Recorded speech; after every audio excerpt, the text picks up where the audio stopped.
स्वागत है आपका पॉजिटिव इनबॉक्स हिंदी चैनल पर। इस चैनल पर आपको नई नई और दिलचस्प कहानियां मिलती हैं। अगर आप पहली बार इस चैनल पर आए हैं तो चैनल को सब्सक्राइब कर लीजिए और वीडियो अच्छी लगे तो कमेंट और लाइक करना बिल्कुल मत भूलिएगा। बात बहुत ही पुरानी है। एक राज्य पर करमवीर नाम का राजा राज किया करता था। राजा करमवीर का जीवन बड़े ही शांतिमय और सुखमय तरीके से बीत रहा था, मगर पिछले कुछ समय से वह एक अजीब उलझन का शिकार हो गया था। कुछ समय से वह एक सपना देख रहा था जिसमें एक औरत महल का दरवाजा खटखटाती और सपने में रोज एक ही बात बार बार पूछती, महाराज मैं आज आऊं या कल आऊं। राजा को इस सपने ने पिछले 3 महीने से परेशान कर रखा था। राजा हर रात यही सपना देखा करता और अक्सर नींद में हड़बड़ाकर उठ बैठता। ये सपना उसके लिए एक बड़ी परेशानी का कारण बन चुका था। जब राजा इस बात से बड़ा ही परेशान हो उठा तो उसने फैसला किया कि वो ये सपना अपनी बेटी को सुनाएगा। और फिर उसी रात वही सपना देखने के बाद सुबह उठकर उसने सपने के बारे में अपनी बेटी को बताया। असल में राजा की 2 बेटियां थीं, जिसमें से बड़ी बेटी की शादी हो चुकी थी और छोटी बेटी अभी कुंवारी थी जो राजा के साथ ही रहती थी। राजा ने अपनी छोटी बेटी को, जो कि बहुत ही समझदार थी, इस सपने के बारे में बताया। राजा की बेटी ने पूरा सपना ध्यान से सुना और उसके बाद वो राजा से कहने लगी, पिताजी आपका सपना सचमुच ही बड़ी उलझन पैदा करने वाला है, लेकिन शायद मैं इसका कुछ अनुमान लगा सकती हूँ। अगर आपको फिर से यही सपना आए और सपने में वो औरत आकर आपसे पूछे कि मैं आज आऊं या कल आऊं, तो आप उससे कहिएगा कि आज ही आ जाओ। राजा ने बेटी की बात सुनकर हाँ में सिर हिला दिया। राजा को अपनी बेटी की बुद्धिमानी पर पूरा भरोसा था। राजा को अगले 3 दिन तक फिर वह सपना नहीं आया। राजा निश्चिंत हो गया कि चलो जान छूटी। मगर अगली ही रात को फिर से राजा को वही सपना आया। राजा को सपने में एक सफेद साड़ी में लिपटी हुई औरत दिखाई दी, जो राजा के महल का दरवाजा खटखटा रही थी और राजा से पूछती है कि महाराज मैं आज आऊं या कल आऊं। अपनी बेटी के कहे अनुसार राजा ने उस औरत से कहा कि तुम आज ही आ जाओ। राजा का इतना कहना था कि वो औरत एकदम से गायब हो गई। इसके साथ ही राजा फौरन हड़बड़ाकर उठ बैठा। राजा की समझ में नहीं आ रहा था कि आखिर ये सारा मामला क्या है। सुबह उठते ही सबसे पहले राजा ने अपनी बेटी को इस सपने के बारे में बताया और कहने लगा, बेटी मैंने तुम्हारी बात मानकर सपने में उस औरत से कह दिया है कि तुम आज ही आ जाओ।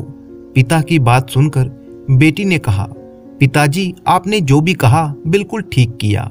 आप बिल्कुल भी चिंता मत कीजिए, जो भी होगा अच्छा ही होगा। ईश्वर ने चाहा तो हमारी सारी मुश्किलें दूर हो जाएंगी। इस घटना को कई दिन बीत चुके थे। अब राजा भी इस बात को बिल्कुल भूल गया था। राजा के राज्य में चारों ओर बहुत ही शांति थी कि अचानक एक दिन राजा को खबर मिली कि उस पर एक दुश्मन राजा ने आक्रमण कर दिया है। राजा ये बात सुनकर बड़ा ही परेशान हो गया और बहुत ही घबरा गया, जिसका कारण ये था कि अचानक हुए इस आक्रमण के लिए राजा बिल्कुल भी तैयार नहीं था, क्योंकि राजा खुद भी एक शांति प्रिय राजा था और इस समय वो अपने शत्रु राज्य की सेना से लड़ने के लिए बिल्कुल भी तैयार नहीं था। इसके बावजूद राजा को अपने सेनापति को युद्ध भूमि में दुश्मन से लड़ने के लिए भेजना पड़ा, मगर ज्यादा देर तक दुश्मन के सामने उसकी सेना टिक नहीं पाई। अब राजा के पास महल से भागने के अलावा कोई और चारा नहीं था। जब राजा की सेना ने दुश्मन सेना के आगे हथियार डाल दिए, तब राजा ने अपनी बेटी को साथ लेकर वहां से भागने का इरादा किया। दुश्मन की सेना ने राजा के महल की ईंट से ईंट बजा दी और महल पर कब्जा कर लिया। राजा ने महल में एक खुफिया रास्ता बनवा रखा था और इस खुफिया रास्ते से वो अपनी बेटी को लेकर महल से फरार हो गया।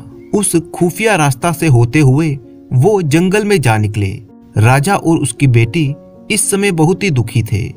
एक तो राज्य छिन जाने का दुख और दूसरे वो इन मुसीबतों से कभी ना गुजरे थे। वे दोनों चलते चलते भागते भागते थकान से चूर हो चुके थे। पैर दुखने लगे, पाँव में छाले पड़ गए, मगर डर था कि कहीं दुश्मन की सेना आकर उन्हें पकड़ ना ले, इसीलिए वो दोनों भागते ही चले जा रहे थे। राजा अपनी बेटी के साथ पूरा दिन जंगल में भागता रहा और भागते भागते शाम हो गई। शाम के समय वो अपने राज्य की सीमा के नजदीक एक गांव में जा पहुंचे। उस गांव में एक आदमी रहता था जो किसी समय में राजा के महल में राजा का नौकर रह चुका था और राजा अक्सर खुश होकर उसे इनाम दिया करता था। राजा के दिमाग में उस समय शाही नौकर के अलावा कोई और ख्याल नहीं था। राजा उस आदमी के दरवाजे पर जा पहुंचा। दरवाजा खटखटाया। पुराने शाही नौकर ने दरवाजा खोला और वो राजा और उसकी बेटी को देखकर बड़ा ही खुश हुआ। उसने राजा का स्वागत किया, अपने घर के अंदर ले आया, उनकी आवभगत की और फिर जलपान करवाया। फिर उसने राजा से अपने घर आने का कारण पूछा। राजा ने उसे सारा किस्सा कह सुनाया कि किस तरह से दुश्मन ने उसके महल पर कब्जा कर लिया है और वो दोनों बाप बेटी किस तरह से अपनी जान बचाकर भाग निकले। शाही नौकर ने जब राजा की ये बात सुनी तो कुछ देर के लिए वो चुप हो गया और फिर कहने लगा, महाराज, मैं आपका पुराना नौकर हूँ। आपने मुझ पर कई उपकार किए हैं। मुझ गरीब की ये कुटिया आपके लिए हाजिर है। जितने दिन चाहे आप यहाँ पर रह सकते हैं। मुझे इस बात से कोई दिक्कत नहीं है, बल्कि मेरे लिए तो ये सौभाग्य की बात है कि मैं कुछ दिन आपकी सेवा कर सकूं। राजा उसकी बात सुनकर बड़ा ही खुश हुआ और सोचने लगा कि चलो अच्छा ही है, जान भी बच गई और रहने के लिए आसरा भी मिल गया। पुराने शाही नौकर ने अपने घर में अपने कमरे के साथ वाले कमरे में राजा के ठहरने की व्यवस्था कर दी।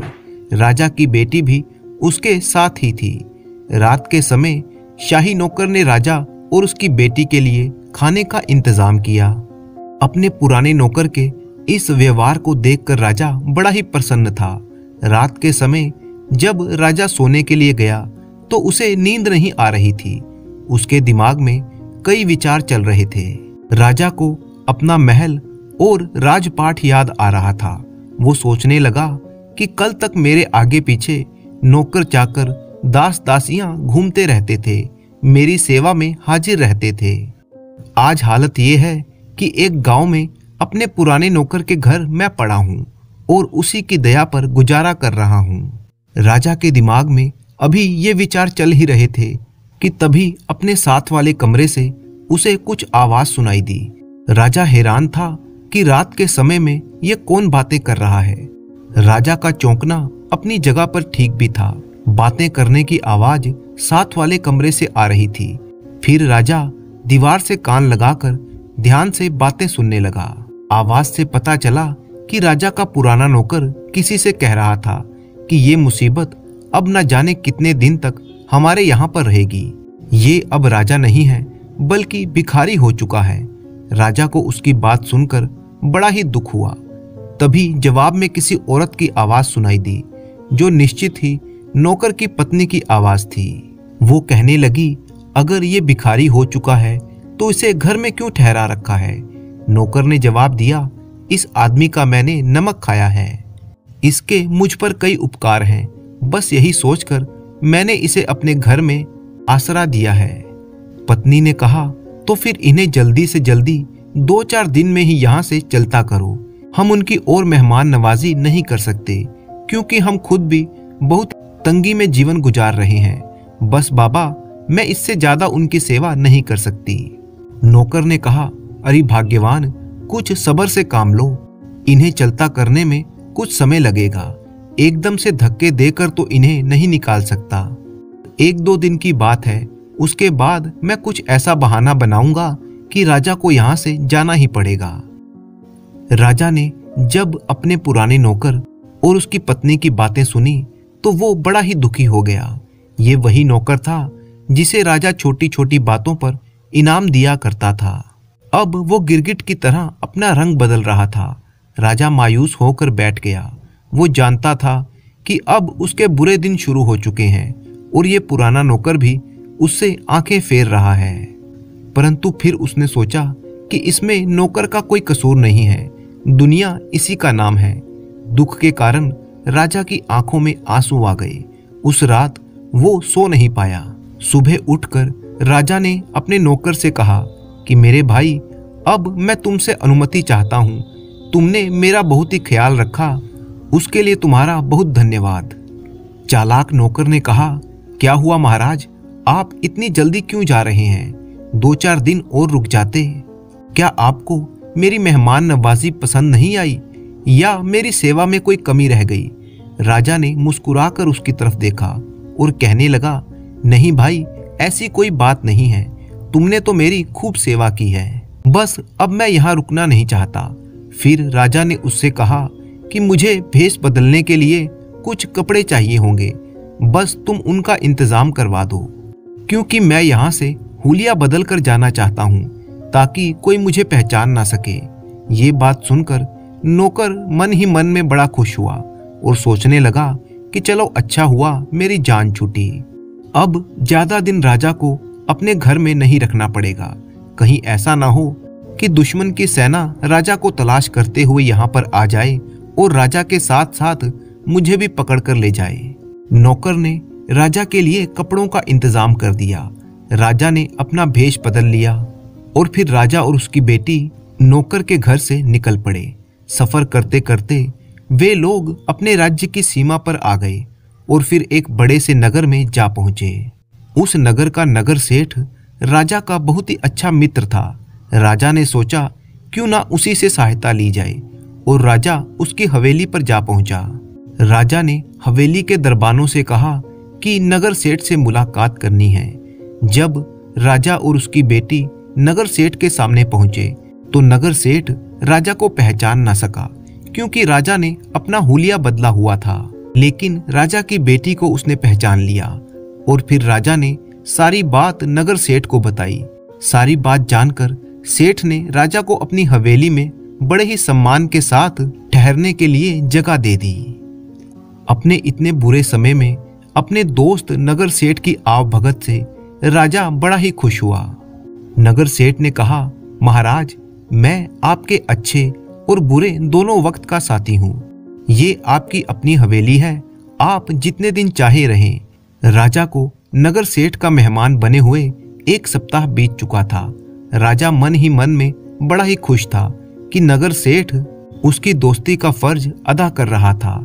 लेकिन एक दिन बड़ी ही विचित्र बात हो गई। नगर सेठ की पत्नी को मिर्गी का दौरा पड़ गया। सेठ की पत्नी पहले तो अच्छी भली थी, लेकिन अचानक ही उसे मिर्गी के दौरे पड़ने लगे। नगर सेठ बेचारा घबरा गया। उसने तुरंत ही अच्छे से अच्छे वैद्य और हकीमों को बुलाना शुरू किया। वैद्य और हकीम अपनी कोशिश में नाकाम रहे, क्योंकि नगर सेठ की पत्नी की तबीयत बिगड़ती ही जा रही थी। कुछ दिन बीते तो सेठ की पत्नी की तबीयत कुछ संभलने लगी, लेकिन फिर कुछ दिन के बाद उसे मिर्गी के दौरे पड़ने लगे। नगर सेठ ने वैद्य और हकीमों के साथ साथ ओझा और ज्योतिषियों को भी बुला भेजा। तब ज्योतिषियों ने अपनी पोथियां देखकर नगर सेठ से जो कुछ भी कहा, उसे सुनकर नगर सेठ परेशान हो गया। उन लोगों ने नगर सेठ को बताया कि सेठ जी, आपकी हवेली पर मनहूसियत और अपशकुन की छाया पड़ गई है। हो ना हो इस अपशकुन के पीछे इन दोनों बाप बेटी का ही हाथ है, जो आपकी हवेली में ठहरे हुए हैं। जब से ये आपकी हवेली में आए हैं, आपकी पत्नी को दौरे पड़ना शुरू हो गए हैं। अगर आप अपनी पत्नी की जान बचाना चाहते हैं तो इन दोनों को हवेली से हटाना होगा। दोनों बाप बेटी को जितनी जल्दी आप हवेली से निकाल देंगे, आपके लिए वही अच्छा रहेगा। नगर सेठ ये बात सुनकर परेशान हो गया। उसे भी इस बात पर अब विश्वास हो गया था, मगर वो सोच रहा था कि किस तरह से वो अपने दोस्त और उसकी बेटी को हवेली से निकाले। उड़ते उड़ते ये खबर राजा के कानों तक भी जा पहुंची कि सेठ की बीवी को पड़ने वाले दौरों का कारण वे दोनों हैं। राजा ये सुनकर बड़ा ही दुखी हुआ। नगर सेठ अब शर्म के मारे राजा से खुद कुछ भी नहीं कह रहा था, लेकिन राजा को इस बात का पूरा एहसास हो चुका था। तब राजा ने नगर सेठ से कहा, सेठ जी, आप परेशान मत होइए। मैं जानता हूँ कि ज्योतिषियों ने आपसे क्या कहा है। मैं आज ही आपकी हवेली से चला जाऊंगा। सेठ जी चाहने के बावजूद भी राजा और उसकी बेटी को नहीं रोक पाए। राजा बड़े ही भारी मन से सेठ जी की हवेली से बेटी को लेकर निकल गया। वे दोनों चलते चलते जंगलों से गुजरते हुए एक पेड़ के नीचे बैठ गए। वे दोनों थक कर चूर हो चुके थे। दोनों बाप बेटी का प्यास के मारे बुरा हाल था, लेकिन पानी कहीं आसपास दिखाई नहीं दे रहा था। राजा ने अपनी बेटी को दिलासा देते हुए कहा कि बेटी, रात हम इसी पेड़ के नीचे गुजारेंगे और सुबह होते ही यहाँ से चल पड़ेंगे। उम्मीद है कहीं ना कहीं पीने का पानी मिल ही जाएगा। संयोग की बात है कि उस पेड़ पर दो पक्षी भी आराम करने के लिए रुक गए थे। पक्षियों ने जब राजा और उसकी बेटी को देखा तो वो आपस में बातें करने लगे। नर पक्षी ने अपनी मादा से कहा, देखो ये दोनों बाप बेटी हैं और ये एक देश का राजा है, मगर अब इनका बुरा समय चल रहा है और अभी इसके बुरे समय में कुछ दिन और बाकी हैं। फिलहाल इनकी मुश्किलें खत्म नहीं होंगी। राजा के कानों में उन दोनों पक्षियों की आवाज पड़ी तो वो हैरान था कि ये मनुष्य की बोली कैसे बोल रहे हैं। राजा आश्चर्यचकित रह गया और कान लगाकर बड़े ही ध्यान से उन पक्षियों की बातें सुनने लगा। फिर मादा पक्षी ने कहा, इन दोनों की मुसीबतें कैसे खत्म होगी। नर पक्षी बोला, समय अच्छा हो या बुरा बदलता रहता है। ये परीक्षा की घड़ियां भी खत्म हो जाएंगी, लेकिन उसका तरीका यह है कि इन्हें यहाँ से कुछ दूर रहने वाले एक साधु के पास जाना होगा। उसके आशीर्वाद से ही इन दोनों का बुरा वक्त खत्म हो सकता है। राजा जो उन दोनों की बातें सुन रहा था, सोचने लगा इसमें जरूर ईश्वर की कोई इच्छा छिपी हुई है। सुबह होने पर उसने अपनी बेटी को सारी बात बताई। उसकी बेटी मुस्कुराने लगी और फिर राजा ने कहा, हमें अवश्य ही उस साधु की कुटिया ढूंढनी चाहिए जिसके पास हमारी मुश्किलों का उपाय है। वे दोनों काफी देर तक उस जंगल में इधर उधर साधु की कुटिया को ढूंढते रहे, मगर उन्हें वहां पर कोई भी साधु या उसकी कुटिया दिखाई नहीं दी। वे निराश होकर आगे की तरफ बढ़ने लगे। काफी लंबा सफर तय करने के बाद वे एक दूसरे राज्य में जा पहुंचे। राजा ये देखकर हैरान हो गया कि वो उस राज्य में आ पहुंचा था जहां उसकी बड़ी बेटी की शादी हुई थी। राजा खुश हुआ कि चलो बेटी के घर में आसरा मिल जाएगा। फिर वे दोनों अपनी बड़ी बेटी की हवेली की तरफ चल पड़े। जब राजा अपनी बेटी के साथ बड़ी बेटी की हवेली पर पहुंचा तो बड़ी बेटी उन दोनों को देखकर बड़ी ही खुश हुई, लेकिन जब उसे सारी सच्चाई मालूम हुई तो वो उदास हो गई। अब राजा अपनी छोटी बेटी के साथ इस हवेली में रुक गया। उस रात राजा जब अपने कमरे में था तब उसे नींद नहीं आ रही थी। अचानक उसके मन में एक विचार कौंधा कि क्या उसने अपनी बेटी के घर में शरण लेकर ठीक किया है। एक आध दिन तक तो ठीक है, लेकिन मैं ज्यादा दिन तक अपनी बेटी के पास नहीं रुक सकता, क्योंकि ऐसा करने से मेरी और मेरी बेटी की जग हंसाई हो जाएगी। लोग क्या कहेंगे, इसीलिए यहाँ पर रुकना ठीक नहीं है।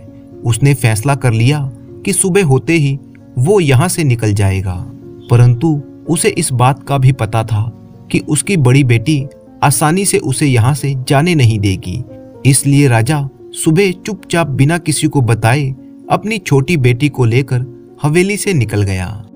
एक बार फिर से वे लोग दर बदर जंगलों में भटकने लगे। जब रात हुई तो वो अपने लिए आसरा तलाश करने लगे, क्योंकि जंगल में बारिश हो रही थी। जैसे तैसे उन्हें एक गुफा दिखाई दी और अंधेरे में वो उस गुफा के अंदर पहुंच गए।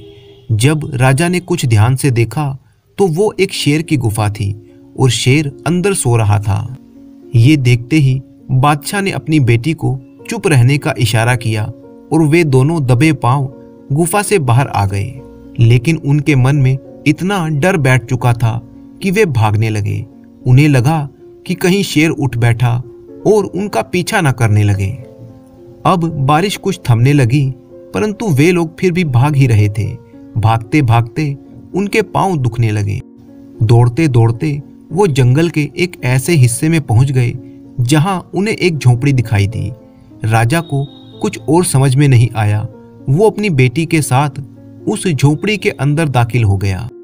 झोपड़ी के अंदर उन्हें एक बूढ़ा साधु दिखाई दिया जो उस समय समाधि में लीन था। इस बियाबान जंगल में एक इंसान को देखकर बाप और बेटी दोनों को कुछ हौसला हुआ। वो दोनों इस झोपड़ी में ही रुक गए। कुछ देर तक चुप रहने के बाद जब वो साधु अपने ध्यान से बाहर आया तो उसने उन दोनों को देखा। राजा अभी उस साधु से कुछ कहना ही चाहता था, लेकिन साधु ने हाथ के इशारे से उसे चुप रहने को कहा। राजा चुप ही रहा। साधु ने एक बार फिर से कुछ पलों के लिए आंखें बंद की और फिर वह उठा। राजा और उसकी बेटी को कुछ फल खाने के लिए दिए। फल खाकर राजा और उसकी बेटी की थकावट और भूख कुछ कम हुई, जैसे उनके मरे हुए शरीर में जान पड़ गई थी। साधु उन दोनों को देखकर मुस्कुराने लगा और फिर कहने लगा, मैं बहुत ही अच्छी तरह से जानता हूँ कि तुम दोनों बहुत ही मुश्किल समय से गुजर रहे हो। साथ ही साथ तुम्हारी बेटी बहुत ही अक्लमंद और समझदार है, जिसने तुम्हें ये सलाह दी थी कि तुम सपने में आने वाली उस औरत से कहो कि वह आज ही आ जाए। क्या तुम जानते हो राजा कि वो औरत कौन थी जो तुम्हारे सपने में रोज आती थी और पूछती थी कि मैं आज आऊं या कल आऊं? राजा, जो बड़ी ही हैरानी और ध्यान से उस साधु की बातें सुन रहा था, कहने लगा, जी नहीं, मैं नहीं जानता कि वो औरत कौन थी। तब साधु ने मुस्कुराकर कहा, असल में वो औरत नहीं बल्कि तुम्हारा दुर्भाग्य यानी तुम्हारी बदकिस्मती थी, जो तुमसे रोज आकर पूछती थी कि मैं तुम्हारी जिंदगी में आज आऊं या कल आऊं। उसके कल का मतलब तुम्हारे आने वाली जिंदगी आगे की जिंदगी से था, यानी तुम्हारे बुढ़ापे की जिंदगी से। वो विपत्ति तुम्हारे जीवन पर मंडरा रही थी, मगर मुझे खुशी है कि तुम्हारी बेटी ने उसे खूब पहचाना और तुम्हें सलाह दी कि तुम आज ही आ जाओ। जानते हो आज का मतलब क्या था? राजा ने इनकार में सिर हिला दिया। साधु ने राजा की बेटी की तरफ देखा और मुस्कुराकर जवाब दिया, इसलिए कि आज तुम जवान थे, तुम में इतनी हिम्मत और इतनी ताकत थी कि तुम उस विपत्ति का सामना कर सको। लेकिन शायद तुम्हारे बुढ़ापे में अगर वो विपत्ति तुम पर आती तो तुम में वो हिम्मत ना होती। इसीलिए तुम्हारी बेटी ने तुमसे कहा कि उस औरत से कहो कि वो आज ही आ जाए। क्यों बेटी, मैंने ठीक कहा ना? राजा की बेटी ने सिर झुकाकर कहा, जी साधु महाराज, आपने बिल्कुल ठीक कहा। फिर साधु ने राजा की तरफ देखकर कहा, तुमने अपने बुरे समय को आज ही बुला लिया और उसे सह भी लिया, लेकिन अगर तुम बुढ़ापे में इसका सामना करते तो सह नहीं पाते। साधु ने कहा, राजन, अब तुम्हारे लिए एक शुभ समाचार भी है। तुम्हारा बुरा समय अब खत्म होने वाला है। तुम्हारे अच्छे दिन आने वाले हैं। तुम्हारी हारी हुई सेना के सेनापति ने अपनी ताकत को जमा करना शुरू कर दिया है। उसने अपने सभी सैनिकों को एक बार फिर से इकट्ठा कर लिया है। इस ताकत को जमा करके वह एक बार फिर से अपने राज्य को वापस हासिल करना चाहता है। तुम्हारे वापस पहुंचने तक मुझे पक्का यकीन है कि वो अपने राज्य को वापस हासिल कर भी लेगा। एक बार फिर से वो नए हौसले के साथ दुश्मन का मुकाबला कर रहा है और तुम्हें ये जानकर खुशी होगी कि तुम्हारे कुछ पुराने मित्र भी उसकी मदद कर रहे हैं, यानी तुम्हारे पड़ोसी राज्य के राजा जो तुम्हारे मित्र रह चुके हैं, वह अपनी सेना के साथ तुम्हारे सेनापति की सहायता कर रहे हैं। तुम्हारे लिए खुशी की बात यह है कि तुम्हारा राज्य तुम्हें वापस हासिल होने वाला है। ये बुरा वक्त खत्म होने वाला है। ये बात सुनकर राजा बहुत ही खुश हुआ। उसने साधु का धन्यवाद किया, उनको प्रणाम किया और फिर अपनी बेटी को लेकर वापस अपने राज्य की तरफ लौट गया। अपने राज्य की तरफ वापस जाते समय उसके मन में कुछ संदेह भी था कि क्या उसको अपना राज्य वापस मिलेगा। उसकी सेना जो एक बार हार चुकी है, क्या वो दोबारा अपना राज्य वापस हासिल कर सकेगी? दिन रात चलते रहने के बाद कई सप्ताह बीत गए। तब राजा अपने राज्य में पहुंचा और वो ये देखकर हैरान रह गया कि उसकी सेना ने उसके राज्य को वापस हासिल कर लिया था। दुश्मन राजा को हराकर उसे मार मार कर वहां से भगा दिया गया था। राजा की सेना और उसके सेनापति ने राजा का बहुत ही स्वागत किया और पूरे सम्मान के साथ राजा को राज सिंहासन पर बिठाया गया। राजा के मित्र राजा ने भी उसे बहुत ही बधाई दी, क्योंकि इस मित्र राजा की सहायता से ही राजा को उसका राज्य वापस मिल सका था। राजा को उसके सेनापति और उसके मित्र राजा ने बताया कि कैसे उन्होंने हार चुकी सेना के सिपाहियों को एक बार दोबारा इकट्ठा किया, उनकी ताकत को एकजुट किया और फिर दुश्मन राजा पर हल्ला बोल दिया, और इस तरह से उन्होंने एक बार अपने राज्य को दोबारा हासिल कर लिया। राजा ने अपने सेनापति और अपने मित्र का धन्यवाद किया और साथ ही साथ अपनी बेटी का माथा चूम लिया और कहने लगा, बेटी, तुम्हारी समझदारी की वजह से ही मैं इस बुरे समय का मुकाबला कर सका हूँ। अगर शायद मैं बुढ़ापे में होता तो ये सब कुछ नहीं कर सकता था। बेटी कहने लगी, पिताजी, मैंने अपनी बुद्धि के अनुसार जो भी ठीक समझा वही आपको बताया। इसके बाद 1 महीना बीतने के बाद राजा ने अपनी बेटी की शादी अपने वीर, बहादुर और वफादार सेनापति के साथ कर दी। कई दिनों तक राज्य में खुशियां मनाई गई। इसके बाद राजा ने अपना राज सिंहासन अपने दामाद और बेटी को सौंप दिया और खुद ईश्वर के भजन में दिन गुजारने लगा। बात बहुत ही पुरानी है, जब एक नगर में एक बहुत ही अमीर सेठ रहा करता था। सेठ के पास सभी प्रकार की सुख सुविधाएं मौजूद थी, लेकिन कोई उसकी अपनी संतान नहीं थी। संतान ना होने के कारण सेठ जी हमेशा दुखी और परेशान रहते थे, परंतु ईश्वर की ऐसी कृपा हुई कि शादी के कई सालों बाद उन्हें पता चला कि उनकी पत्नी गर्भवती है। ये खुशखबरी सुनकर सेठ और सेठानी दोनों ही प्रसन्न थे। निश्चित समय पर सेठानी ने एक बड़े ही सुंदर पुत्र को जन्म दिया। सेठ सेठानी दोनों ही बेटे के जन्म पर बहुत ही प्रसन्न थे। सेठ ने इस खुशी के मौके पर पूरे गांव को दावत दी। समय बीतने के साथ साथ सेठ जी का बेटा बड़ा होने लगा। सेठ जी चाहते थे कि उनका बेटा शिक्षा ग्रहण करे और एक अच्छा इंसान बने। इसीलिए उन्होंने अपने बेटे को गुरुकुल में शिक्षा ग्रहण करने के लिए भेज दिया। बेटा गुरुकुल में शिक्षा ग्रहण कर रहा था और इधर सेठ जी अपने व्यापार को बढ़ाने में लगे थे, किंतु भाग्य को कुछ और ही मंजूर था। एक दिन की बात है, सेठ सेठानी नाव पर बैठकर नदी पार कर रहे थे तो नाव की दुर्घटना हो जाने से दोनों की मृत्यु हो गई। दूसरी तरफ जब गुरुकुल में पढ़ रहे उनके बेटे को ये समाचार मिला तो वो बहुत ही दुखी हुआ। उसके मन में तरह तरह के बुरे ख्याल आने लगे, जिसका परिणाम ये हुआ कि वो अपनी शिक्षा पूरी किए बिना ही गुरुकुल से भाग गया। परंतु वह भागकर अपने घर वापस नहीं गया। वो जंगलों में भटकता रहा और जंगल के फल इत्यादि खाकर अपना जीवन निर्वाह करने लगा। समय बीतने के साथ साथ उसने जंगल में ही अपनी एक कुटिया बना ली। उसके मन में अब वैराग्य की भावना इतनी प्रबल हो चुकी थी कि उसे अब बाहरी दुनिया से कोई लगाव नहीं था। जंगल में रहकर वो ईश्वर का भजन करता। धीरे धीरे आसपास के गांव के लोगों में ये बात फैल गई कि नजदीक के ही जंगल में एक बहुत ही तेजस्वी और ओजस्वी साधु रहते हैं जो ईश्वर का भजन करते हैं। ये सुनकर लोग उनके दर्शन करने आने लगे और साथ ही वो साधु महाराज को फल, अनाज, यहाँ तक कि सोने की अशर्फियां भी भेंट स्वरूप दे जाते थे। लेकिन साधु केवल उतने ही फल और अनाज रखता जितना कि उनका पेट भरने के लिए काफी होता।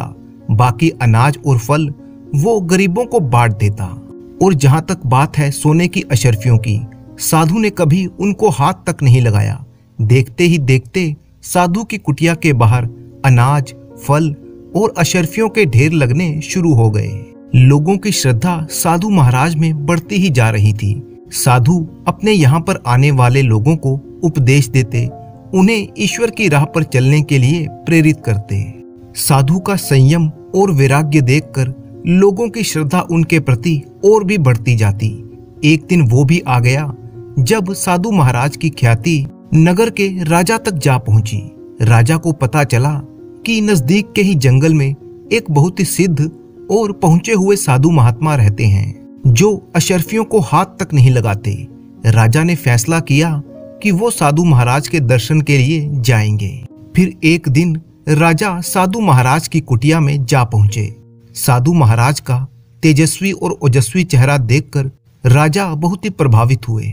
जंगल के शांत वातावरण में उन्हें भी बहुत ही शांति मिली। इसके बाद राजा अक्सर साधु महाराज की कुटिया में आने लगे। राजा भी साधु महाराज के लिए फल, अनाज इत्यादि लाते रहते। साधु महाराज राजा को धर्म और न्याय का उपदेश देते। एक दिन राजा के मन में ये विचार आया कि साधु महाराज जंगल में रहते हैं। वैसे तो जंगल में सब कुछ ठीक है, परंतु जंगल में उन्हें जंगली जानवरों का भय रहता होगा। इसके अलावा भी उन्हें कई तरह की असुविधाएं होती होंगी।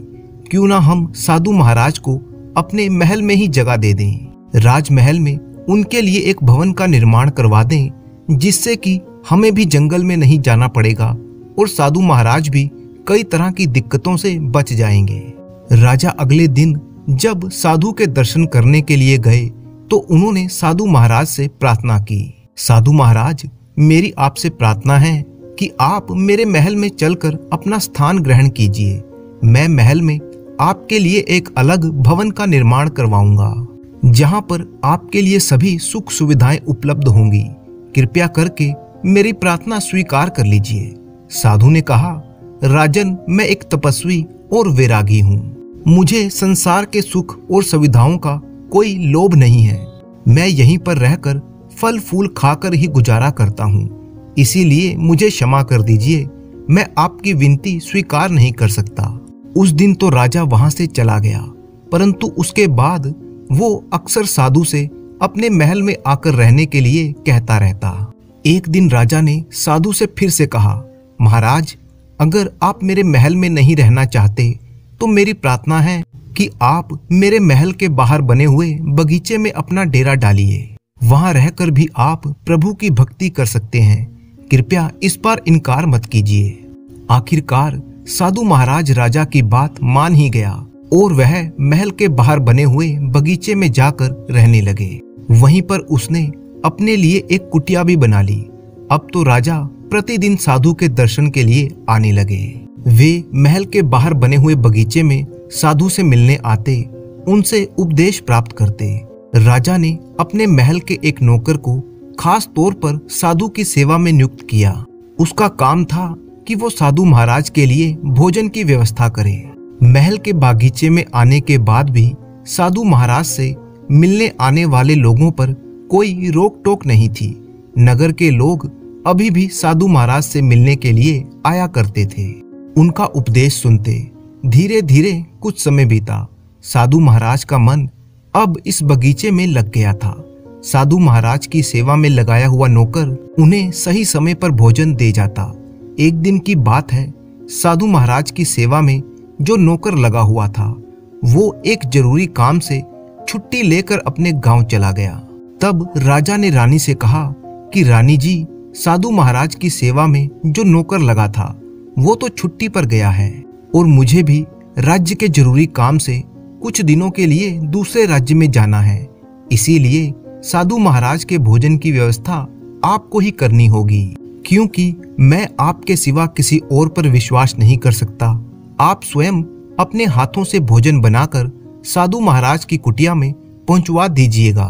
रानी ने कहा, ठीक है महाराज, आपकी आज्ञा का पालन किया जाएगा। इसके बाद राजा कुछ दिनों के लिए महल से चला गया।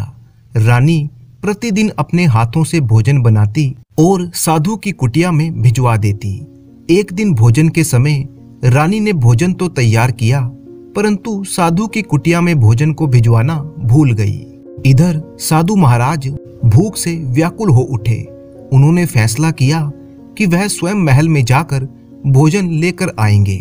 ये सोचकर वह राजमहल में दाखिल हुए। जब वह महल में पहुंचे और उन्होंने महारानी को देखा तो रानी की सुंदरता देखकर साधु महाराज मंत्रमुग्ध हो गए। आज तक उन्होंने कई स्त्रियां देखी थी, परंतु रानी जैसी परम सुंदरी उन्होंने कभी नहीं देखी थी। रानी की सुंदरता देखकर साधु महाराज के मन में रानी को पाने की इच्छा उठने लगी। वे उस समय तो कुछ ना बोले और चुपचाप भोजन लेकर वापस अपनी कुटिया में आ गए। अपनी कुटिया में आकर उन्होंने भोजन नहीं किया और ऐसे ही सो गए। उन्हें ऐसा महसूस होने लगा कि वे रानी से प्रेम करने लगे हैं और इस प्रेम में वह खाना पीना तक भूल गए। 2-4 दिन के बाद जब राजा महल में वापस आया तो उन्हें पता लगा कि साधु महाराज ने पिछले कई दिनों से भोजन त्याग दिया है। ये सुनकर राजा को बहुत ही दुख हुआ। वह सीधा साधु महाराज से मिलने पहुंचा। राजा ने हाथ जोड़कर कहा, महात्मन, आपने खाना पीना क्यों छोड़ दिया है? क्या मुझसे कोई भूल हो गई? तब साधु ने राजा को सच्चाई बताते हुए कहा, महाराज, मैं रानी से प्रेम करने लगा हूँ और उन्हें पाना चाहता हूँ। ये सुनकर एक बार तो राजा का मन चाहा कि वो तलवार से इस साधु की गर्दन उड़ा दे, परंतु अगले ही क्षण उनके मन में विचार आया कि ऐसा करने से उन्हें ब्रह्म हत्या का पाप लगेगा और दूसरे, इन साधु महाराज की ख्याति पूरे नगर में फैली हुई है, सो इनकी हत्या करने से लोग मेरे विरुद्ध हो जाएंगे। ये सोचकर राजा ने अपने क्रोध पर काबू किया और कहने लगा, साधु महाराज, इस समय आप कामनाओं और भावनाओं के वेश में हैं, इसीलिए मेरी प्रार्थना है कि आप ठंडे दिमाग से सोच विचार कीजिए कि जो आप कह रहे हैं वो सही है या नहीं। इसीलिए मैं अभी यहाँ से जा रहा हूँ। 2 दिन बाद मैं फिर आकर आपसे मिलूंगा। ये कहकर महाराज वहां से चले गए। राजा ने साधु से ये बात कह तो दी, परंतु अंदर ही अंदर वो बहुत ही परेशान था और क्रोधित भी। महल में वापस आने पर जब रानी ने राजा का चेहरा देखा तो वो समझ गई कि राजा किसी बात को लेकर बहुत ही परेशान है।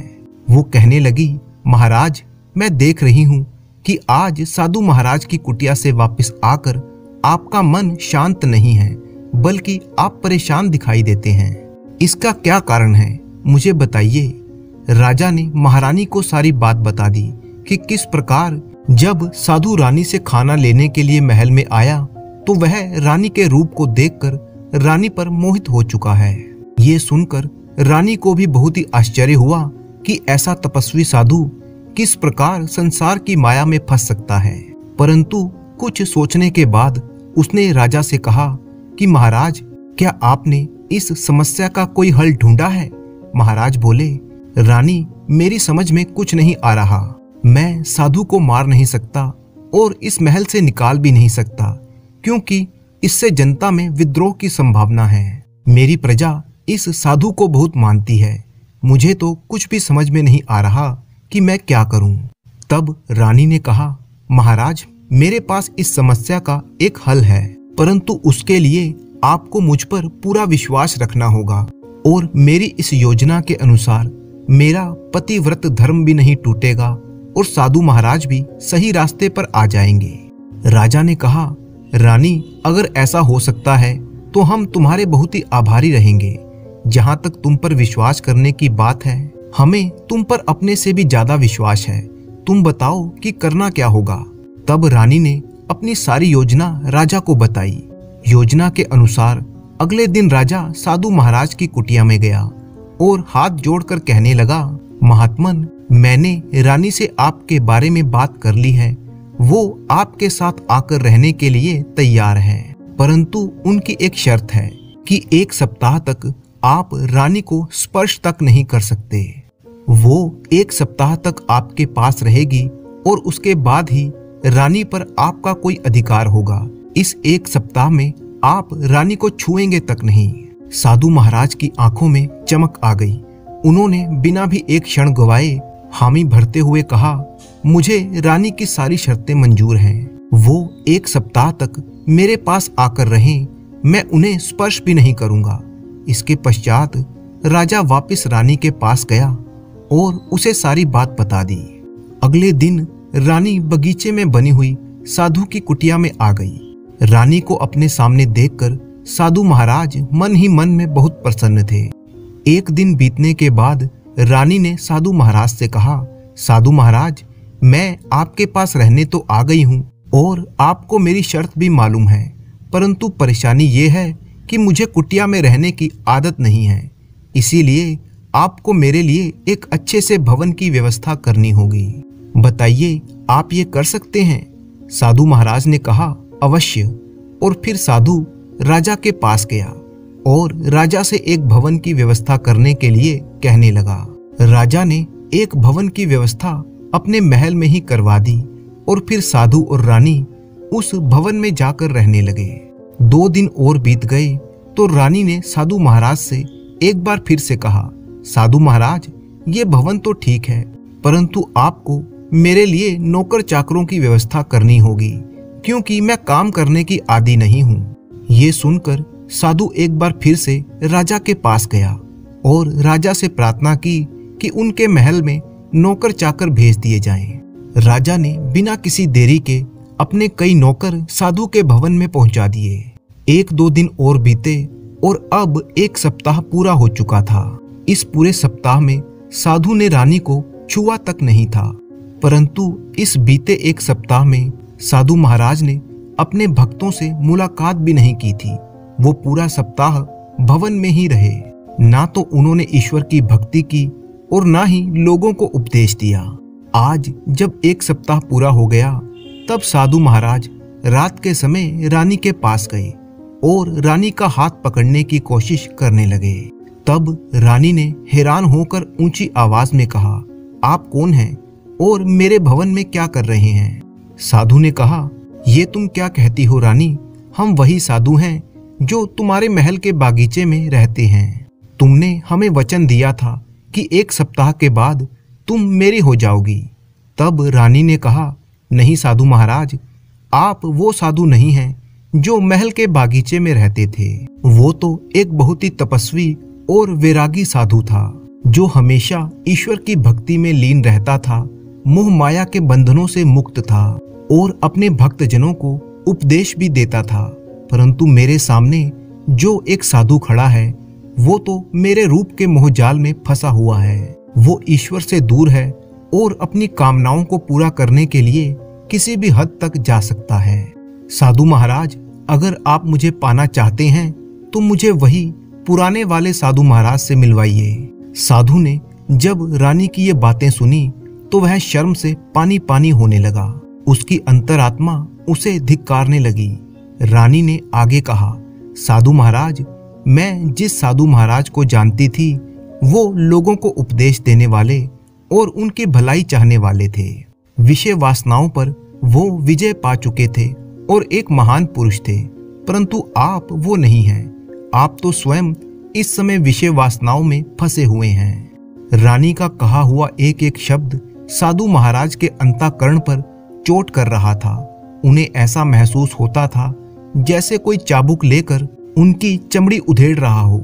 शर्म के मारे साधु महाराज आंख नहीं उठा पा रहे थे। तब साधु महाराज ने हाथ जोड़कर रानी से कहा, रानी साहिबा, कृपया अपने शब्दों के बाण से मुझे अब और घायल मत कीजिए। मैं आपका बहुत ही आभारी हूँ कि आपने मुझे मेरे सही स्वरूप का ज्ञान करवाया और मुझे एक पाप कर्म करने से बचा लिया। आप जैसी देवी को मैं प्रणाम करता हूँ। आप मुझे क्षमा कीजिए। साथ ही साथ मैं आपको धन्यवाद भी देता हूँ कि आपने मुझे सही दिशा दिखा दी। अब आप मुझे आज्ञा दीजिए, मैं वापस जंगल में जाकर अपनी कुटिया में रहना चाहता हूँ। वही स्थान मेरे लिए उचित है। एक बार फिर से मैं आपसे क्षमा मांगता हूँ। इतना कहकर साधु महाराज वहां से निकल गए। जंगल में वापस जाने से पहले वो एक बार राजा के पास गए और हाथ जोड़कर राजा से क्षमा मांगते हुए बोले, राजन, मैं आपका क्षमा प्रार्थी हूँ। मैं एक बहुत ही बड़ा अपराध करने जा रहा था, परंतु रानी साहिबा ने मेरी आंखें खोल दी। कृपया आप भी मुझे क्षमा कर दीजिए। राजा ने कहा, साधु महाराज, मुझे खुशी है कि आपकी आंखों पर जो विषय वासनाओं का पर्दा आ गया था वो अब हट चुका है और आशा करता हूँ कि आप आगे भी हमारी प्रजा को अपने उपदेशों के द्वारा सही मार्ग दिखाते रहेंगे। साथ ही साथ मैं वचन देता हूँ कि ये जो घटना हुई है वो रानी, मेरे और आपके सिवा किसी को मालूम नहीं होगी। इसके बाद साधु महाराज वापस वन की ओर प्रस्थान कर गए। एक बार फिर से वो अपनी कुटिया में रहकर ईश्वर की भक्ति करने लगे। दूसरी तरफ राजा ने अपनी रानी की इस समझदारी के लिए उसकी बहुत ही प्रशंसा की। इस तरह से रानी ने अपनी बुद्धिमानी से रास्ते से भटके हुए एक साधु को वापस सही रास्ता दिखला दिया। बहुत समय पहले की बात है। महतो नाम का एक मछुआरा था, अपने काम में मगन और मस्त रहने वाला। वो सिर्फ मछली का ही शिकार करता। उसका नियम था कि जब तक पिछली शिकार की हुई मछली खत्म ना हो जाती, वो दूसरी मछली ना पकड़ता था। इस तरह से वो एक बार में सिर्फ एक ही मछली पकड़ता था। एक दिन की बात है, मछुआरे की पत्नी जब अपने पति की लाई हुई मछली को छील और काट रही थी, तो मछली काटते काटते वो हैरान रह गई। वो क्या देखती है कि एक चमकता दमकता मोती मछली के पेट में से निकला है। अपने पति को आवाज लगाकर उसने कहा, सुनिए जी, देखिए तो सही मुझे मछली के पेट में से क्या मिला है। देखिए जरा कितना खूबसूरत मोती है। महतो ने जब मोती को देखा तो वो भी हैरान रह गया। उसकी आंखें हैरानी से खुली की खुली रह गईं। वह एकटक बिना पलक झपके मोती को देखता रहा। कुछ पलों के लिए मानो उसकी बोलती ही बंद हो गई हो। तब मछुआरे की पत्नी ने उसे झकझोर कर कहा, आप कहाँ खो गए जी? महतो ने कहा, मेरी प्यारी पत्नी, लाओ इस मोती को मुझे दो। लगता है हमारी खुशकिस्मती है कि हमें ये मोती मिला है। मैं बाजार में इसे बेचकर आता हूँ। जरूर ही बाजार में इसकी अच्छी कीमत मिल जाएगी। मछुआरे ने वह मोती अपनी जेब में रखा और बाजार की तरफ निकल गया। वह अपने ही गांव के एक सुनार के पास गया। सुनार के पास पहुंचकर उसने कहा, नमस्कार सेठ जी। आओ महतो आओ, आज मेरे पास किस तरह से आए तुम? मछुआरे ने सारा किस्सा सेठ को सुनाया और कहने लगा, मुझे मछली के पेट में से ये मोती मिला है। सुनार ने कहा, लाओ दिखाओ मुझे वो मोती। सुनार ने मोती को अपनी हथेली पर लिया, उलट पुलट कर उसे देखने लगा। कुछ क्षणों तक मोती को परखने के बाद सुनार ने कहा, अरे महतो, ये तो बहुत ही बेशकीमती मोती है। मेरी हैसियत इस मोती को खरीदने की नहीं है। चाहे मैं अपना दुकान, घर और सारा माल भी क्यों ना बेच दूं, इसके बाद भी मैं मोती की कीमत नहीं चुका पाऊंगा। मेरी सलाह मानो तो तुम ऐसा करो कि तुम साथ के ही शहर में शहर के सबसे बड़े सुनार के पास जाओ। हो सकता है कि वो मोती की कीमत तुम्हें चुका सके। जाओ, मेरी शुभकामनाएं तुम्हारे साथ है। वह मछुआरा मोती को लेकर साथ वाले शहर के सबसे बड़े और अमीर सुनार के पास पहुंचा और फिर मोती सुनार को दिखाते हुए उसने सारा किस्सा कह सुनाया। सुनार ने कहा, लाओ वो मोती मुझे भी दिखाओ, मैं भी तो देखूं ऐसी क्या खास चीज मिल गई है तुम्हें। बड़े सुनार ने जब मोती को देखा तो वो हैरानी से चीख पड़ा और कहने लगा, हे ईश्वर, अरे मछुआरे, मुझे ईश्वर की कसम है, मैंने आज तक ऐसा बेशकीमती मोती नहीं देखा। मेरे पास इसको खरीदने की हैसियत नहीं है, लेकिन मेरे पास तुम्हारी इस समस्या का एक हल है। मेरी सलाह यह है कि तुम मोती को लेकर नगर के राजा के पास चले जाओ। उसे बेशकीमती हीरे, मोती और जवाहरात इकट्ठा करने का बड़ा ही शौक है। मुझे पक्का यकीन है कि वो इस मोती के बदले में तुम्हें इतना धन देगा कि तुम सपने में भी नहीं सोच सकते। मछुआरा ये सुनकर मन ही मन में बहुत ही खुश हुआ। उसने सुनार का धन्यवाद किया और फिर नगर के राजा के महल की ओर चल दिया। तेज कदमों के साथ वो मोती लेकर राजमहल की तरफ चला जा रहा था। महल के दरवाजे पर उसे पहरेदारों ने रोका। तब मछुआरे ने बताया कि वह एक बेशकीमती मोती राजा को दिखाना चाहता है। पहले तो पहरेदारों ने उसकी हालत देखकर उसका विश्वास नहीं किया, परंतु जब मछुआरे ने वो मोती पहरेदारों को दिखाया तो पहरेदार मछुआरे को राजा के सामने ले गए। मछुआरे ने वो मोती राजा के सामने पेश किया और मोती दिखाते हुए सारा किस्सा कह सुनाया। महाराज, ये वो मोती है जो मछली के पेट से मिला है। राजा ने जब मोती को देखा तो उसका मुंह हैरानी से खुला का खुला रह गया, क्योंकि राजा भी हीरे और मोतियों का बड़ा ही पारखी था। इसीलिए राजा ने एक ही नजर में जान लिया कि ये मोती बहुत ही बेशकीमती है। वह बोला, अरे मछुआरे, क्या खूबसूरत और नायाब चीज लाए हो। मैंने आज तक ऐसा नायाब मोती नहीं देखा, इसके बारे में सिर्फ सुना ही था, लेकिन मैं ये सोच रहा हूँ कि आखिर किस तरह से मैं इस बेशकीमती मोती की कीमत तुम्हें अदा करूंगा। तुम थोड़ी देर रुको, मैं इसका हल सोचता हूँ। इसके बाद राजा ने अपने मंत्री के साथ कुछ देर तक सलाह मशवरा किया और फिर मछुआरे की तरफ देखकर कहने लगा, सुनो मछुआरे, इस बेशकीमती मोती की कीमत कितनी है ये तो मैं नहीं बता सकता, लेकिन मेरे पास तुम्हारे लिए एक पेशकश है, और वो ये है कि मेरे राजमहल में जो मेरा खजाना है, तुम्हें वहां पर ले जाया जाएगा और वहां पर तुम 6 घंटे गुजार सकते हो। इन 6 घंटों में तुम जितना भी खजाना बटोर सको बटोर लेना। शायद इस तरह से तुम्हारे मोती की कुछ कीमत मैं अदा कर सकूं। तुम 6 घंटे में मेरे खजाने से जो कुछ भी लेना चाहते हो वो ले सकते हो। तुम्हें कोई रोकने टोकने वाला नहीं होगा। बस यूं समझ लो कि 6 घंटे तक तुम उस खजाने के मालिक हो। जितना बटोरना चाहे बटोर लो। इसके बाद राजा के सिपाही मछुआरे को लेकर महल में उस तरफ जाने लगे जहां राजा का खजाना था। एक तरफ ले जाकर उन्होंने मछुआरे से कहा, सुनो मछुआरे, वो सामने वाले कमरे में राजा का खजाना रखा है। तुम जाओ, अगले 6 घंटे तक तुम्हें कोई कुछ नहीं कहेगा। जितना खजाना लूट सकते हो लूट लो।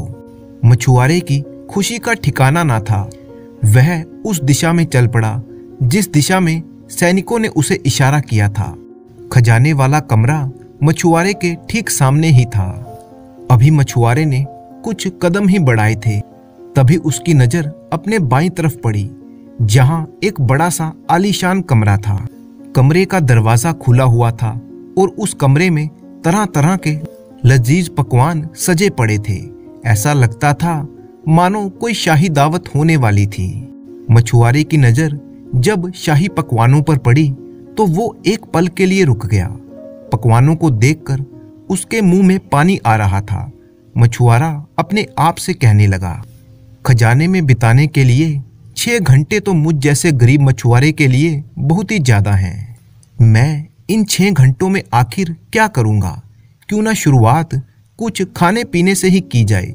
सुबह से मैंने कुछ खाया भी नहीं है। आज तो जी भर के खाना खाऊंगा। ऐसे पकवान तो आज तक मैंने देखे भी नहीं, और खाना खाने के बाद मेरे शरीर में कुछ ताकत भी आ जाएगी, जिससे मुझे हीरे और जवाहरात समेटने में आसानी हो जाएगी। इस तरह से वो मछुआरा उस कमरे में दाखिल हो गया जो पकवानों से भरा पड़ा था। कमरे में पहुंचकर वह पकवानों को खाने लगा। उसे पता ही न लगा कब उसके 2 घंटे बीत चुके थे, और वो भी सिर्फ खाना खाते हुए। जब खाना खाकर उसका मन भर गया तो वह उस कमरे से निकला और खजाने वाले कमरे की तरफ फिर से बढ़ने लगा। उसने अभी कुछ ही कदम बढ़ाए थे कि अपने दाईं तरफ उसने एक और आलीशान कमरा देखा जिसमें मखमली बिस्तर सोने के पलंग पर बिछे हुए थे। ये देखकर मछुआरे ने अपने आप से कहा, आज तो पेट भर के और जी भर के खाना खाया है, क्या बिगड़ जाएगा अगर थोड़ा सा आराम कर लिया जाए। इस तरह से खजाने के हीरे और जवाहरात समेटने में मुझे और भी मजा आएगा। ऐसे मखमली बिस्तरों पर सोने का मौका बार बार नहीं मिलेगा, तो फिर ऐसे मौके को क्यों गवाया जाए। मछुआरे ने बिस्तर पर सिर रखा और फिर क्या था, वो गहरी नींद सो गया। थोड़ी देर के बाद किसी ने उसे झकझोरकर उठा दिया और कहने लगा, उठ जाओ मछुआरे, तुझे दी गई मोहलत पूरी हो गई। मछुआरा उठ खड़ा हुआ और हैरानी से बोला, हजूर, वह कैसे? तभी राजा भी वहां पर आ गया और कहने लगा, मछुआरे, तुमने बिल्कुल ठीक सुना है, अब तुम यहां से निकल जाओ। ये सुनकर मछुआरे के पांव तले जमीन खिसक गई। उसका सारा शरीर थर थर कांपने लगा। वो कहने लगा, मुझ पर तरस खाइए महाराज, मुझे ज्यादा वक्त नहीं मिला था, थोड़ा और समय दे दीजिए। ये सुनकर महाराज ने कहा, तुम्हें खजाने से हीरे और जवाहरात लेने के लिए 6 घंटे दिए गए थे, जो कि अब पूरे हो चुके हैं। ये 6 घंटे तुमने खाने पीने और सोने में गुजार दिए। मुझे लगता है 6 घंटे तुम्हारे लिए काफी थे। अगर ये 6 घंटे तुमने खजाने में गुजारे होते तो तुम इतना खजाना बटोर लेते कि इससे बेहतर खाना खा सकते थे और इस जैसे बिस्तर, या यूं कहूं इससे भी अच्छे बिस्तर बनवा सकते थे। लेकिन तुम बेवकूफ निकले। तुमने बड़ी भारी गलती कर दी। तुमने इस कुएं को ही सब कुछ मान लिया जिसमें तुम रहते थे। अपने कुएं से बाहर निकलकर तुमने समंदर को नहीं देखा। अब यहाँ से निकल जाओ। ये सुनकर मछुआरा जोर जोर से रोने लगा। कहने लगा, नहीं नहीं महाराज, ऐसा मत कीजिए। मुझे एक मौका और दिया जाए, मुझ पर दया की जाए। लेकिन राजा के सैनिकों ने मछुआरे को पकड़कर राजमहल से बाहर फेंक दिया। इस तरह से उस मछुआरे का मोती भी गया और खजाना भी उसके हाथ में नहीं आया। दोस्तों, कहानी तो यहाँ पर खत्म हो जाती है, लेकिन बात अभी खत्म नहीं हुई। हम सबको ये सोचने की जरूरत है कि कहीं हम भी तो इस कहानी के मछुआरे तो नहीं बन गए। दुनिया के इस कुएं में हम आराम की नींद तो नहीं सो रहे, क्योंकि परमात्मा ने हमें इस दुनिया में भेजा है कि हम अच्छे काम करें, लोगों की भलाई करें, जिससे कि हमारा नेकी का खजाना बढ़ता ही जाए। क्योंकि आखिरी समय में यही नेकी का खजाना ही हमारे काम आएगा। तो देखने की जरूरत यह है कि कहीं हम इस दुनिया के दलदल में फंस तो नहीं गए। हमेशा याद रखिएगा कि ईश्वर ने हमें एक निश्चित समय के लिए इस धरती पर भेजा है और वो समय एक ना एक दिन जरूर खत्म हो जाएगा। तो नींद से जागिए और सोचिए कि कहीं हम इस कहानी के मछुआरे तो नहीं बन गए, जो अपने जीवन के असली उद्देश्य को भूलकर सिर्फ खाने पीने और सोने में ही व्यस्त तो नहीं है। सूरजपुर गांव में रहने वाला श्यामल एक खेतीहर किसान था। भगवान की दया से उसके पास 20 एकड़ जमीन थी, वो भी भरपूर उपजाऊ। बस यूं मान लीजिए कि उसके खेत सोना उगलते थे। उसकी गिनती गांव के सबसे मालदार लोगों में होती थी। इतनी धन दौलत होने के बावजूद भी श्यामल एक कंजूस और लालची आदमी था। वो हर दम पैसा बचाने के साथ साथ अपनी दौलत को बढ़ाने के तरीके ढूंढता रहता। उसके परिवार के लोग भी श्यामल की इस आदत से बड़े ही परेशान थे। पैसे बचाने के लिए वो अपने खेतों में काम करने वाले मजदूरों को भी कम मजदूरी देता और वो भी समय पर नहीं देता था। पूरा गांव जानता था कि श्यामल कितना कंजूस और धन का लोभी है। उसकी धन इकट्ठा करने की भूख कभी खत्म नहीं होती थी। इस नगर का राजा था राजा सूर्यसेन।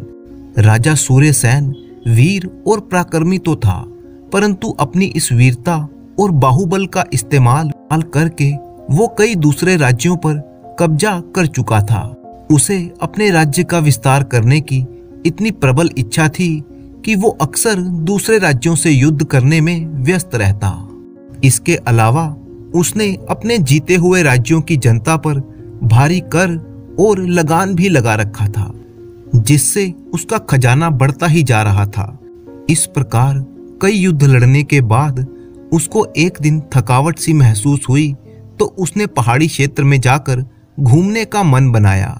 राजा ने अपने मंत्री को राजपाट का सारा जिम्मा सौंपा और सफर पर निकल पड़ा।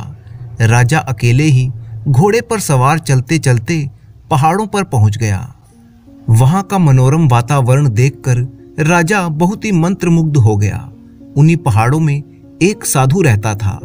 जब उसे भूख लगती वो पेड़ों के फल खा लेता, प्यास लगती तो झरने का पानी पी लेता। रहने के लिए उसके पास एक कुटिया थी। जब रात होती तो वो उस कुटिया में सो जाता। पहनने के लिए उसके पास 2 जोड़ी कपड़े और एक चटाई थी। इसके अलावा उसके पास कुछ नहीं था।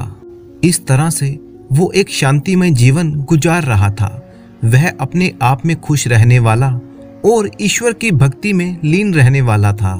राजा जब घूमते घूमते इस जंगल में पहुंचा तो उसकी मुलाकात इस साधु से हो गई।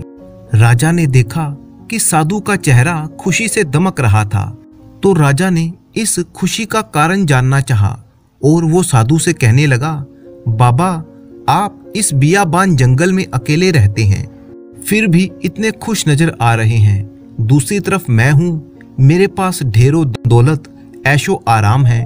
दुनिया के कई राजाओं को मैं जीत चुका हूँ, आगे भी कई राज्यों को जीतना चाहता हूँ, परंतु इन सब के बावजूद भी मेरे मन में खुशी नहीं है, सुकून नहीं है। मैं जितना ज्यादा पा लेता हूँ उतना ही मेरा मन बेचैन हो उठता है।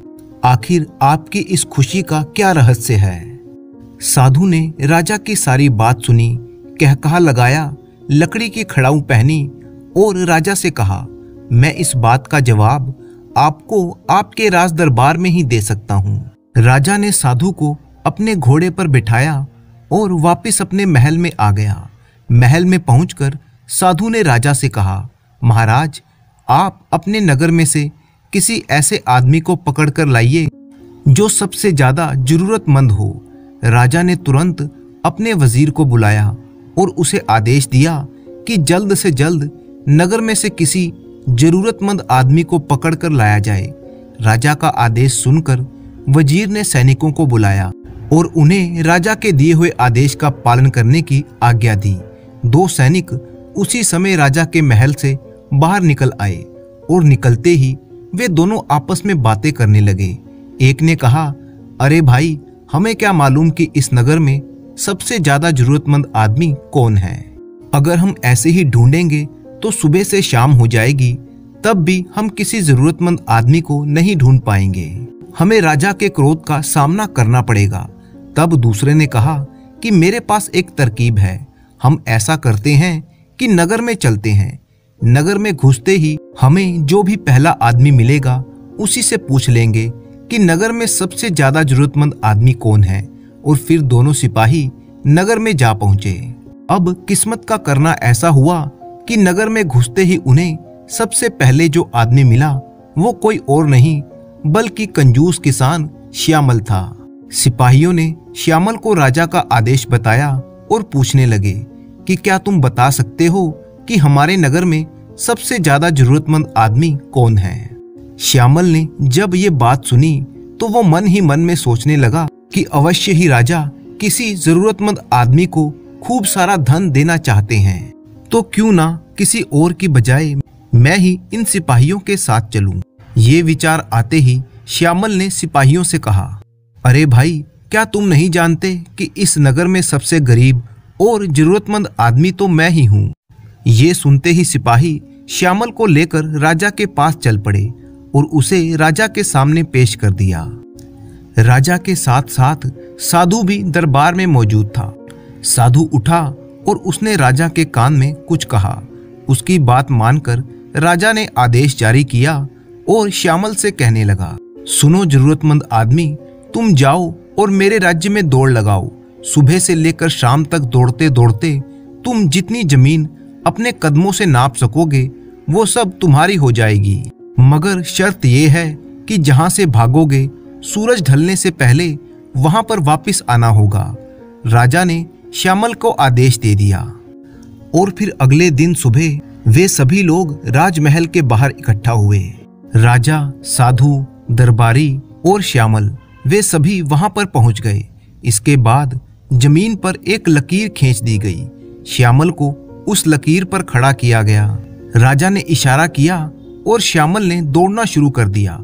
श्यामल दौड़ते दौड़ते अपने दिमाग में ये योजना बनाने लगा कि अगर मैं दोपहर होने तक सीधी सीधी दौड़ लगाता रहूंगा और जब दोपहर हो जाएगी तब मैं जितनी भी जमीन नाप सकता हूं नाप लूंगा और फिर दोपहर के बाद मैं वापसी की दौड़ लगाऊंगा ताकि समय रहते उस रेखा पर वापस पहुंच सकूं। श्यामल का विचार था कि इस तरह से वो जमीन का एक बड़ा टुकड़ा हथिया लेगा और उसके पास खेती करने के लिए और भी जमीन आ जाएगी, जिससे कि वो और भी ज्यादा अमीर हो जाएगा। श्यामल सरपट भागता रहा। दोपहर होने तक उसने 200 एकड़ जमीन अपने कदमों से नाप ली थी। अपनी योजना के हिसाब से श्यामल को अब अपनी वापसी का सफर तय करना था और वापस दौड़ लगानी थी, लेकिन वह लालच का शिकार हो गया। उसने सोचा कि अगर मैं दौड़ने की रफ्तार बढ़ा लूं तो 100 एकड़ जमीन और घेर लूंगा, और इसी रफ्तार से अगर मैं वापसी की दौड़ लगाऊं तो सूरज ढलने से पहले मैं वापस उस सीमा रेखा तक पहुंच जाऊंगा। लालच के कारण उसका हिसाब किताब गड़बड़ा गया। वह ज्यादा से ज्यादा जमीन घेरने के लालच में शाम होने तक भागता ही रहा। इसके बाद सूरज तेजी से ढलना शुरू हो गया। तब श्यामल को अपनी गलती का एहसास हुआ। वो तेजी से पलटा और वापसी के लिए दौड़ लगाने लगा, लेकिन तब तक बहुत ही देर हो चुकी थी। अब वह किसी भी तरह से सूरज ढलने से पहले उस सीमा रेखा तक नहीं पहुंच सकता था। इस समय उसके पास केवल 2 ही रास्ते थे। पहला ये कि वो अपनी हार मान लेता, दौड़ना बंद कर देता और फिर चुपचाप घर वापस चला जाता। दूसरा रास्ता ये कि वो अपनी जान की परवाह ना करते हुए पूरा जोर लगाकर दौड़ता। श्यामल ने दूसरा रास्ता अपनाया, लेकिन उसका ये फैसला भी गलत ही था। उसने अपने वापस दौड़ने की रफ्तार और तेज कर दी। वह बुरी तरह से थक चुका था और ठीक से सांस भी नहीं ले पा रहा था। इसके बावजूद भी वो पागलों की तरह दौड़ता रहा। वो सूरज ढलने से पहले पहुंचने की कोशिश में अपनी रफ्तार बढ़ाता ही जा रहा था, यहाँ तक कि उसके मुंह से खून निकलने लगा। इसके बावजूद श्यामल भागता रहा। भागते भागते वह राजा के महल तक पहुंच गया, परंतु तब तक देर हो चुकी थी और सूरज ढल चुका था। जब उसे एहसास हो गया कि वह अपनी शर्त पूरी नहीं कर सका, तो महल के दरवाजे पर पहुंचते ही वो लड़खड़ाकर गिर पड़ा। उसके मुंह से खून की धार निकल पड़ी। राजा के नौकरों ने उसे उठाया और तुरंत एक कमरे में ले गए, जहां राजवैद्य जी को बुलाया गया। राजवैद्य ने श्यामल की हालत देखी और कहने लगे कि तेज रफ्तार से दौड़ने की वजह से और थकावट की वजह से इसके फेफड़े बुरी तरह से जख्मी हो गए हैं। इसके बाद वैद्य ने कुछ औषधियां श्यामल को खिलाईं। दूसरी तरफ महल के बाहर साधु ने राजा से कहा, महाराज, लालच का व्यापारी कभी खुश नहीं हो सकता। ये आदमी मुझसे ज्यादा अच्छा जीवन बिता रहा था। मेरे पास कपड़ों के 2 जोड़े, एक कंबल, एक खड़ाऊं, एक प्याले के अलावा और कुछ नहीं है। मैं इस नगर से कोसों दूर पहाड़ों में रहता हूँ, फल खाता हूँ, नदियों का पानी पीता हूँ, लेकिन इसके बावजूद भी मैं खुश हूँ।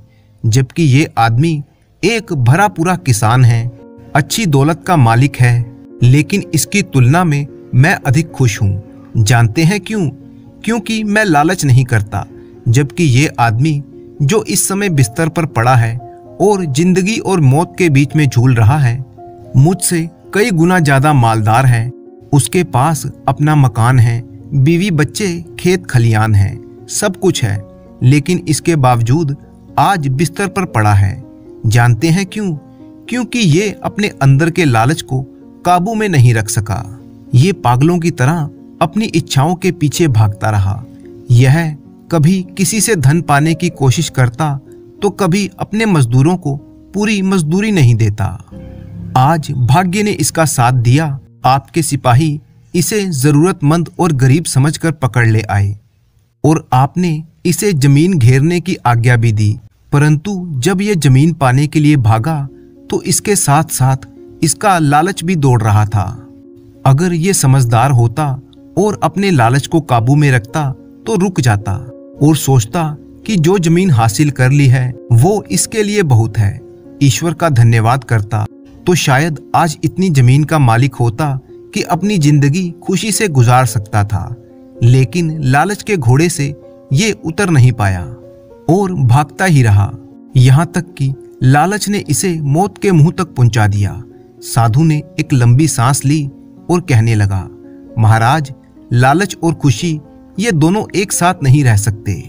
यदि आप खुश रहना चाहते हैं तो आपको अपने अंदर का लालच खत्म करना होगा। इससे खुशी अपने आप ही आपके घर में बस जाएगी। परंतु अगर आप लालच के घोड़े पर बैठकर खुशी की तलाश में सरपट भागते रहेंगे तो आपका अंजाम भी इसी आदमी के जैसा होगा। साधु की बातें सुनकर राजा की आंखों में आंसू आ गए। उसने बड़े ही विनम्र स्वर में कहा, ऋषिवर, राज्य का सिंहासन लालच की जड़ होता है। मैं उस लालच से कैसे बच सकता हूँ। साधु एक बार फिर हंसा और कहने लगा, अपने राज्य का विस्तार करना हर राजा का लालच होता है, और इस तरह से एक राजा और बिस्तर में पड़े हुए उस आदमी में कोई फर्क नहीं होता।